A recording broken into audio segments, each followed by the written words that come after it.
ça fait une dizaine d'années, même plus, que cette classe préparatoire existe. Et sa spécificité, qui est assez intéressante, c'est d'être artistique. C'est-à-dire que nous avons des options cinéma et options arts plastiques, histoire des arts, qui sont enseignées, si vous voulez, en même temps que les autres matières.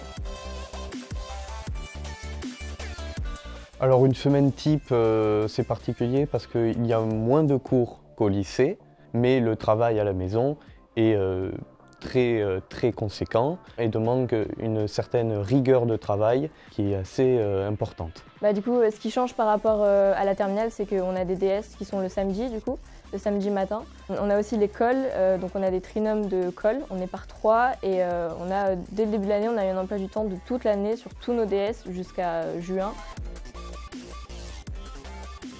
Pour intégrer une classe préparatoire à elle, à l'heure actuelle avec le nouveau baccalauréat, il faut avoir suivi la spécialité littéraire, mais on peut très bien venir aussi d'une spécialité mathématique ou physique.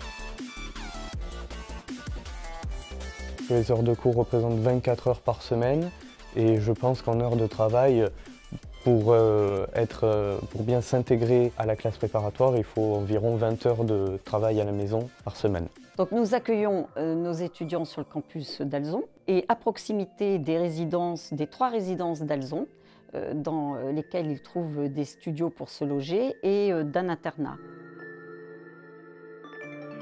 En première année, je vise le concours des IEP de sciences politiques et ensuite en seconde année, je vais essayer d'intégrer certaines écoles de cinéma comme la FEMIS ou encore Louis Lumière via le concours de l'ENS.